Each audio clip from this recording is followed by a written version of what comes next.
Hey, Coach. Welcome to episode 2 of the Back End Blueprint for Coaches podcast. I'm your host, Sha-day. It looks like Chada, but it's Sha-day. And today I'm talking about 3 hard truths that I have observed in the coaching industry. And at first, I was going to call these hot takes, but then I thought hard truths would be more accurate. And because I often obsess about the correct way to say things, I looked up the meaning of both. So, you know how you've said something so many times like hot take or hard truth, but you can't really articulate the definition? I personally hate that. And so I really do my best to sound like I know what I'm talking about, which is why I love to read so I can learn about these things. Anyway, today I learned that a hot take is a piece of commentary typically produced quickly in response to a recent event whose primary purpose is to attract attention. And a hard truth is a truth that is difficult to accept. So, see, I almost called these hot takes because I just wanted the title of the episode to sound really catchy and, all that. But really, that's not even what I'm talking about. These are hard truths because what I'm about to say may trigger you and it might be hard to accept, but please know I'm only sharing these because I've personally experienced every single one of them and I had to accept all of these. And I'm currently working on making the changes I need to internally and within my business so that I can continue to see growth. So, not only am I going to be sharing these hard truths with you, but also how I'm navigating them in 2025. And maybe you'll want to do something similar to what I'm doing so that we can grow together. Okay, here's hard truth number 1. Most coaches don't have a business, they have an expensive hobby. I've said this many times in the past. You may have heard me say it during one of my lives because even though I talk a lot about the tech for your coaching business, the underlying reason I'm teaching these things is because I want you to make money. And there are so many coaches who spend more time tweaking their website, designing their logo, or consuming content. Maybe you've bought a lot of courses in the past and, maybe haven't even finished them to the end. And you focus on consuming this content instead of actually selling and serving. And if you're not making consistent revenue, you technically don't have a business yet. You just have a very expensive hobby.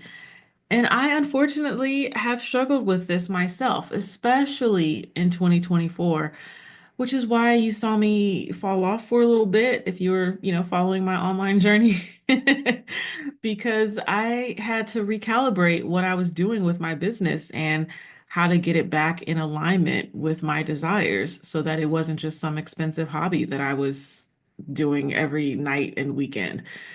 And unfortunately, I had a failed launch that broke me emotionally and monetarily in 2024. So in 2025, I'm feeling so much more confident that I'm going in the right direction. And I really debated sharing about this because it's vulnerable and I don't I don't want to do that and then look like a loser.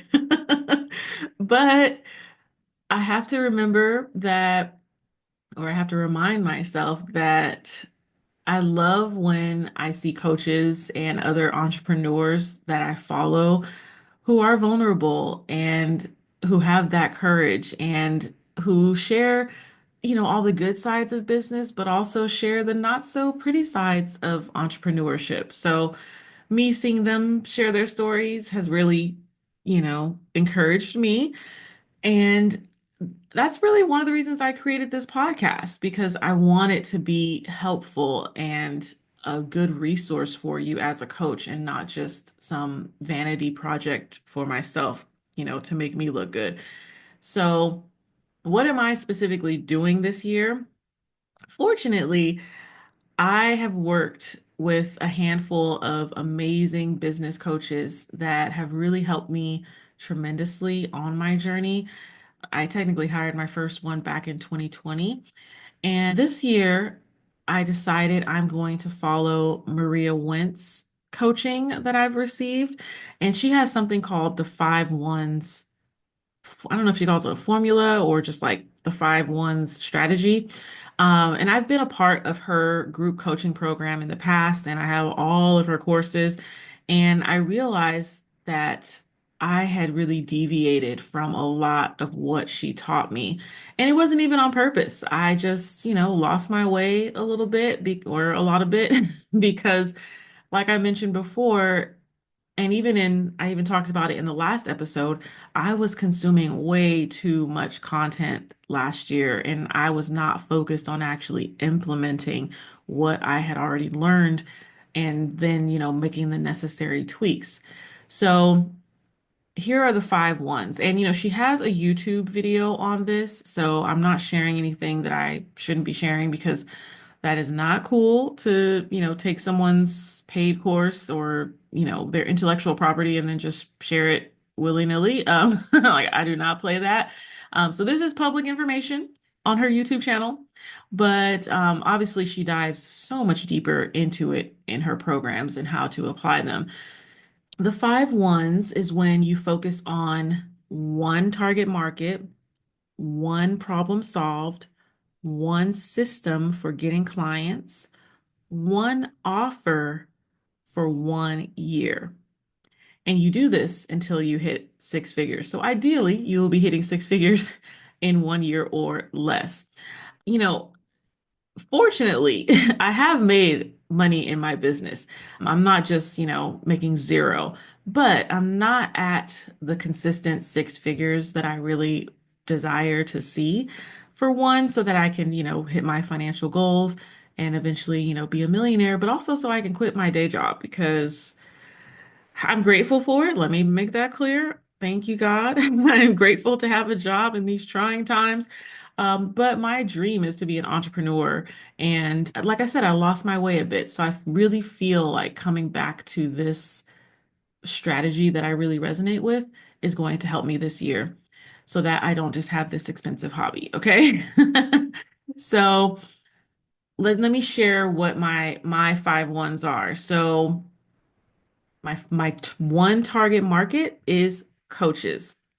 The one problem I solve is teaching you how to set up the back end tech tools in your business that will allow you to onboard and manage your clients. My one system for getting clients, aka making sales, is this podcast. So before it was YouTube, which it still technically is because I will be posting this podcast to YouTube, but like I mentioned in the the first episode, I do want to be making YouTube videos, but right now I'm just going to be focusing on the podcast side of it until I feel up to making on-camera videos again. And technically, I also have a Facebook group, which could be considered a system for getting clients. And I just can't let that go just yet because although it is very, very small, it's a mighty little asset I think I have in my business. And I really do love having a place where I can easily interact with you. I can answer your questions, I can go live, all of that. So I'm going to focus primarily on the podcast, but I will be utilizing the Facebook group as well to connect with new people who come into my audience and want to, go that next step and join the group. My one offer is my tech membership, the Backend Blueprint Hub. And that's where I'm housing all of my mini courses and resources that teach you about setting up the back end of your business. And I will be focusing on getting as many members as I can inside of it until I hit six figures. So I do have other streams of income, but which is fine. She's not against that because I'm not just gonna give up like I do affiliate marketing a lot. So that is still going to come in naturally as I promote different things, but the main thing you will be hearing me promote this year is my tech membership, the Backend Blueprint Hub. So I'm gonna do that till I hit six figures and see what happens. So this is a change from last year because I was selling a course, Sell with Paperbell, which helped a lot of coaches. But even when I was selling it, I was always wishing I had a membership because that has always just been such a cool concept to me. And really, it's a way to be able to continuously serve you every month.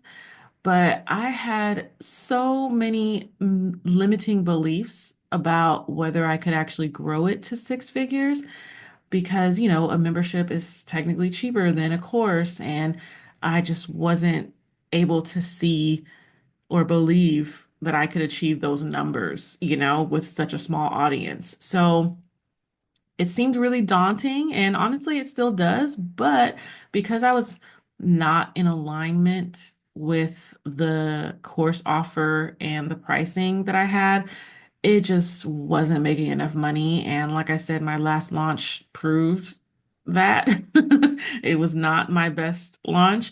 So it was just so clear that I needed to make this shift, even though it feels scary and feels like starting over, really. And technically, I'm still offering my Paperbell course. I've just pared it down a lot into a mini course called the Paperbell Roadmap, and it's available inside the membership along with other resources. And I'm currently working on adding other mini courses in there. So that's hard truth number one, and what I'm doing to avoid falling into that trap of just having an expensive hobby. Hard truth number two is mindset work alone won't make you money. You need systems too. And I hesitated saying this because I by no means want to insinuate that mindset work isn't important, because I would argue that it's the most important task for you to do when you're starting a business. However, visualization, affirmations, and manifestation techniques, those are all great. But without back-end systems, marketing, and sales strategies, you will stay stuck in this dreamland instead of actually making money. And I personally had to realize that doing mindset work and having a sales system really go hand in hand. So my first coach that I worked with, the amazing Gina DeVee, she taught me that being a queen, which is her thing, that's what she teaches about. She has a book called The Audacity to Be Queen. Highly recommend that, by the way. So she taught me that being a queen is the masterful blend between the feminine and the masculine energies. So your feminine energy is like creating, it's the visualizing, it's the power to manifest. But we do need that masculine, logical side, which is what we call systems. Having a plan in place, having a workflow in place, a lot of things that at first can seem really limiting and constricting, but then you realize that once you get those systems into place, you actually end up having more freedom and more time to create, more time to be feminine. So she actually has a really great, I like a water metaphor. I want to say she might have said this in her podcast at some point, but she explained that imagine you have a glass of water. The water inside of that glass is like the feminine energy. It flows. Um, it's, I don't want to say it's loose. That's the wrong word, but it flows. Let's just go with that. And then the glass is the masculine energy. The glass is holding that water and keeping it from spilling to the ground, keeping it from getting all over the place. And so, in order to have, this drink of water, you have to have the glass and you have to have the water. So to be a queen in your business, you need to have both this masculine and feminine energy working together. You have to have your creative vision and your back end systems in order to be successful. So, for example, one of the many systems that you need to implement as a coach is your client onboarding system. Because you, of course, want every client to have a VIP experience. But if you don't have a workflow in place that you'll follow every time someone says yes to working with you, then as your business grows, you end up missing sending an invoice, or you miss getting a signed contract, or you lose track of how many coaching sessions someone has left. And this is why I do what I do, because figuring out the tools that help you automate these things and make it so that no steps get missed is really my personal zone of genius and where I really have the most fun. So I'm definitely prioritizing systems in my business this year, especially since I have this new membership product that I'm focusing on. And right now, as I'm auditing things and what's working, what's not working, I am prioritizing my onboarding process. It's so much different from working one-on-one with a client. So I have to figure out, okay, how can I make this still feel personal? How can I make this feel seamless? How can I make it easier for me on the back end when I get emails with questions, things like that. So the membership is a new territory for me. So there are so many automations that I haven't set up yet. For example, I need to get testimonials from the existing members, and I just haven't asked for them yet because I haven't set up a system to do so. Of course, I can just send an email, but it's like, okay, but that's manual, and I am anti doing anything manual if I can avoid it. So I know I want to give them time to go through the membership once they've joined. So I need to set up an automated email that goes out after that time and give them a little form to fill out so that it's easy for them, or give them a way to, record a voice note or record a video. I just haven't set it up yet, but it is on my Asana to-do list. And if you don't know, that's the project management system that runs my life and my business. Basically, if it's not in Asana, I just won't do it because I simply won't remember to do it. Okay, now it is time for our third and final hard truth, which is if you're avoiding tech, you're avoiding growth. I know, you're overwhelmed already at the thought of this. But you're probably overwhelmed by the number of tools and software options that are available out there, and you just feel like, ugh, I don't want to deal with that. Or you lack a little bit of confidence in your tech skills, so you get frustrated and just want to throw your laptop out the window. But here's the thing. Many coaches delay learning tech because it feels overwhelming. But without automation and proper systems, you'll just stay stuck doing manual work and never scale. So I want you to know that tech is not your enemy. It actually is the key to working less on the back end of your business so that you can actually focus on your zone of genius, which is coaching. And believe it or not, this even affects me, the tech expert, because since my business model is course creation and now memberships, I'm using a tool called Kartra. And you're probably wondering why I don't really promote it or haven't made any videos about it. And it's because I'm literally still feel like I'm learning how to use it really to its fullest extent. And I'm not gonna lie, it is not user friendly at all. As amazing of a tool as it is, it's just not user friendly. I just have to call it what it is. And I spent over $1,000 on a course on how to get it all set up. And it was worth every penny because I literally wanted to give up at one point, but the course really made it so much simpler. So even recently, they actually pissed me off because they made an update, which is, of course, supposed to be great and all that, but they changed where a lot of things are. And when you finally get used to something and then they just go and change it overnight, you're just like, why, God, why? And so I just wanted to cry. But anyway, as dramatic as I'm making this sound, I actually do like it. And I know that it's the right tool for me and for my goals right now. And here's how I know.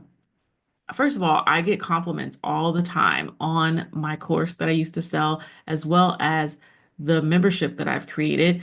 I get compliments from the coaches who join because they love how it looks when they log in and how I've organized everything. So, for one, even though it might be a not user friendly on my side, I know that it's user friendly on the customer side. So that's what's really important to me. Plus, on my side, it makes automating different systems and funnels and stuff that I really want to set up this year relatively simple now that I actually know what I'm doing. So I'm not giving it up. I'm not giving up on it. And I don't want you to give up on whatever tool you have decided to use. Okay. And if anything, I will eventually just outsource the management of it to like a tech virtual assistant that specializes in Kartra because there's so many VAs out there. I just need to grow the membership first so that way I have the funds to outsource it. It's on my Asana list to do. It's just going to take a little time. So, the point of this third hard truth is that, like I said, I want you to stop seeing tech as the enemy and instead see it as your business partner that's working 24/7 to support you. Those are my three hard truths about the coaching industry that no one wants to say, but I just did. So, do any of those resonate with you? What will you be doing differently this year? Please go to my Facebook group called Automated and Abundant Coaches and make a post letting me know. And if you're looking for some guidance on getting the back end of your coaching business set up, consider joining my tech membership, the Backend Blueprint Hub. Inside, you'll find my Paperbell mini course, the Systems That Sell 3-day challenge, the coaching packages and pricing planner, and a bunch more. And it's currently all just for $7 per month. So you can click the link in the show notes to join. Thanks for listening, and I will talk to you soon. Bye.